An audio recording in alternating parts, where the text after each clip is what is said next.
ఇంతకాలం మా వాళ్ళు చేసే పనులు అయితే డ్రైనేజీలు క్లీన్ చేయటం కానీ, టాయిలెట్లు క్లీన్ చేయటం కానీ, మా కానీ రెడ్డి కానీ, కాపు కానీ, ఇక దళితులు కానీ, అంటే మరి వీళ్ళందరూ ఏం చేయాలి? నో అంబేద్కర్ గారు కూడా హిందూ మతం మీ శత్రువు అని చెప్పారు. హిందూ నేను పశువులో అవుతాను, అట్లా ఉండమని నన్ను ఫోర్స్ చేసే మతాన్ని నేను తిరస్కరిస్తాను అన్నమాట. హీరో రాసినటువంటి బయోగ్రఫీ ఆధారంగా నేను చెప్తున్నా ప్రతి మాట. ఓకే. జ్ఞానం ఉండదు, జ్ఞానం లేకపోవడంతో నేను పశువులో అవుతాను, అట్లా ఉండమని నన్ను ఫోర్స్ చేసే మతాన్ని నేను తిరస్కరిస్తాను అని చెప్తుందో, ఎప్పుడైతే నేను ఆయుధం పట్టనో అప్పుడు బానిసుకోండి.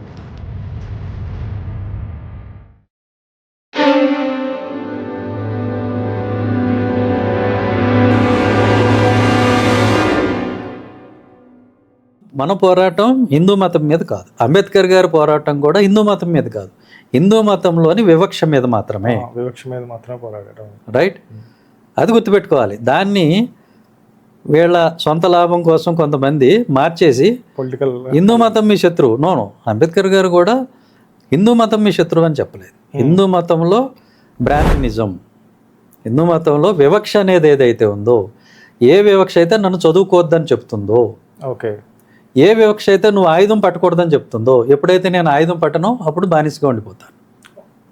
ఇక్కడ ఆయుధం అంటే పెన్ను పేపర్. నో ప్రాపర్ ఆయుధం. ఓకే. చదువు అనేది ఎప్పుడైతే నాకు డినే చేయబడుతుందో నాకు విజ్ఞానం రాదు, నాకు జ్ఞానం ఉండదు, జ్ఞానం లేకపోవడంతో నేను పశువులో అవుతాను. అట్లా ఉండమని నన్ను ఫోర్స్ చేసే మతాన్ని నేను తిరస్కరిస్తాను అన్నాడు. నన్ను వ్యాపారం చేయొద్దు అంటున్నావు, వ్యాపారం వైశ్యులది అంటున్నావు, అంటే బేసిక్గా ఆయన వర్ణ సిస్టమ్ని వ్యతిరేకించారు. నేను చెప్తున్న ప్రతి మాట కూడా ఇది డాక్టర్ బాబాసాహెబ్ అంబేద్కర్, ధనంజయ్ కీర్ రాసినటువంటి బయోగ్రఫీ ఆధారంగా నేను చెప్తున్నా ప్రతి మాట. ఓకే. అండ్ ఈ పుస్తకం ఎందుకు అని అంటే, ఇది అంబేద్కర్ గారు జీవించి ఉండగానే ధనంజయ్ కీర్ గారితో రాయించి పర్సనల్గా తను చదివి అప్రూవ్ చేశారు, సంతకం పెట్టి. ఓకే, ఇది డాక్టర్ బాబాసాహెబ్ అంబేద్కర్ పర్సనల్గా అప్రూవ్ చేసినటువంటి లైఫ్ అండ్ మిషన్, ఇది ఆయన బయోగ్రఫీ. ఓకే. సో ఆయన political views, religious views, everything ఇందులో ప్రతిదీ ఉంది. ఓకే. సో ఆయన ఏమంటాడంటే, the religion that does not recognize you as a human being or give you water to drink, allow you to enter the temples is not worthy to be called a religion. అంటే నీకు తాగడానికి నీళ్ళు ఎవరు, వాళ్ళ దేవాలయాల్లోకి ఎవరైతే రానివ్వని అంటారో అది ఒక మతమే కాదు అన్నాడు ఆయన. అంటే బేసిక్గా డిస్క్రిమినేషన్ క్వశ్చన్ చేశారు.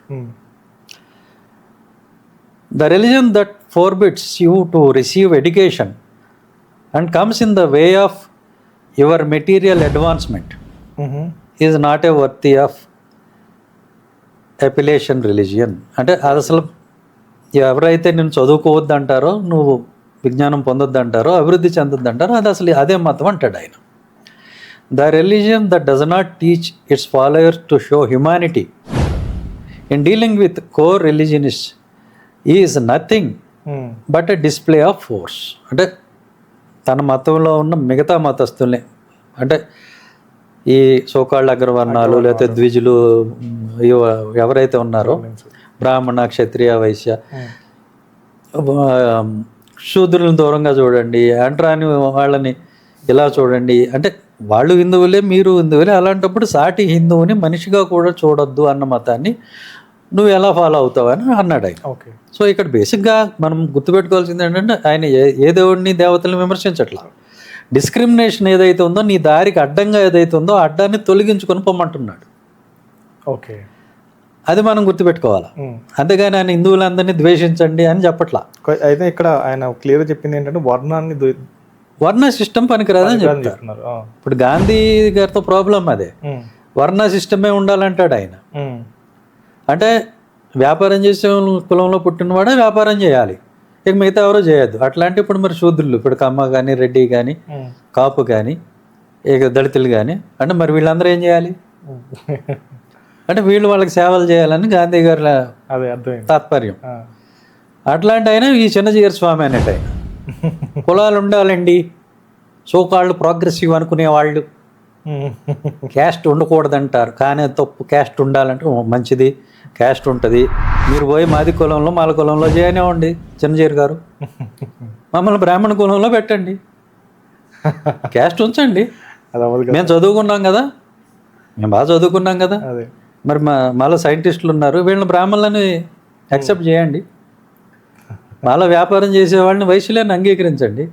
అలానే ఇంతకాలం మా వాళ్ళు చేసే పనులు అయితే డ్రైనేజీలు క్లీన్ చేయటం కానీ, టాయిలెట్లు క్లీన్ చేయటం కానీ, ఈ జంతు కళావరాలు తీయటం కానీ, చర్మ పనులు కానీ అవన్నీ ఉన్నాయి కదా, వాటిలో అప్రకటిత రిజర్వేషన్ ఉంది కదా, వాటన్నిటిని మీరు తీసుకోండి. తప్పకుండా అందరూ హిందూ మతంలోనే ఉంటారు. అదే అవదు కదా సార్. మరి అవదు అన్నప్పుడు మీరు అందుకే వాళ్ళ మతాన్ని వదిలిపోతున్నారు, అది మీరు తెలుసుకోవాలి. కాబట్టి మీరు వర్ణ వ్యవస్థ గురించి మాట్లాడి మేము డిస్క్రిమినేషన్ ఇలానే ఉంచుదాము కానీ అందరూ మా మతంలో ఉండాలంటే అది అయ్యే పనేనా? ఇది అడగాలి కదా మనం. ఆర్ఎస్ఎస్ని కానీ చిన్నజీఆర్ గారిని కానీ ఎవరినైనా మనం అడగాలి. మీరు దళితుల్ని మా మతంలో ఉండండి అంటున్నారు అన్నప్పుడు మరి ఈ వివక్ష మాట ఏంటి? ట్రూ. ఈ వివక్షని మీరు ఎలా నిర్మూలిస్తారు? ఇది మనం అడగాల్సిన ప్రశ్న. ఇదే అడిగాం మేము ఆ రోజున. ఓకే, ఆర్ఎస్ఎస్ మీటింగ్లో అడిగాం. నేనే కాదు, స్వర్ణజిత్ సేన్ గారు అని రిటైర్డ్ డీజీపీ, ఆయన హార్డ్కోర్ క్రిస్టియన్, బోర్న్ క్రిస్టియన్, ఆయన కూడా వచ్చారు. మేమందరం కొన్ని ప్రశ్నలు ఇచ్చాం, అందులో ఇది కూడా ఉంది. దళితుల కోసం మీరు ఏం చేస్తున్నారు, దళిత నాయకత్వాన్ని అభివృద్ధి చేయడానికి మీరు ఏం చేస్తున్నారు అంటే ఆయన ఏం చెప్పారంటే, భాగవత్ గారు మా ఆర్ఎస్ఎస్లో మేము కులం చూడము, అందరం సమానమే, అందరం హిందువులమే, అందరం భారతీయులమే అంటాడు ఆయన. ఓకే, డిస్క్రిమినేషన్ లేదు అక్కడ, లేదని చెప్తారు ఆయన. ఓకే, అది నేను నమ్మలేదు బేసిక్గా. కానీ తర్వాత కనుక్కుంటే ఒక పిల్లగాడు ఉన్నాడు, మన ఆర్ఎస్ఎస్లో పనిచేసి బయటకు వచ్చినాడు, మన ఉస్మానియాలో ఉన్నాడు. ఓకే, అది పేరుంది అతనిది, షామ్ మీద సంథింగ్. ఆయనతో నేను మాట్లాడుతున్నప్పుడు, ఇక్కడ ఇదే రూమ్లో నేను మాట్లాడినప్పుడు ఆయన చెప్పాడు, నిజమే అన్న, అక్కడ ఒకరి కులం ఒకరు తెలుసుకోరు, పని చేసుకుంటూ పోతారు. ఆయన 10 ఏళ్ళు ఎంతో చేశాడు. నా కులం ఏందో వాళ్ళకి తెలియదు, వాళ్ళ కులం ఏందో నాకు తెలియదు అని అన్నాడు. తర్వాత ఆయన అంబేద్కర్ గారి మార్గంలోకి వచ్చేసాడు, అది వేరే విషయం. ఓకే, అట్లా కొంతమంది ఎక్స్పీరియన్స్ ఉంది. ఇంకొక ఆయన రాసిన బుక్ ఒకటి ఉంది, మీకు చూపిస్తాను. ఆయన నా కులం తెలిసి నేను వండిన వంట తినకుండా ఆర్ఎస్ఎస్ వాళ్ళు బయటపడేశారని ఒక బుక్ కూడా ఉంది. ఓకే, డిస్క్రిమినేషన్ అక్కడ కూడా ఉంది అని. అంటే నేను చెప్పేది ఏంటంటే, మీరు ఏది బ్లైండ్గా నమ్మద్దు.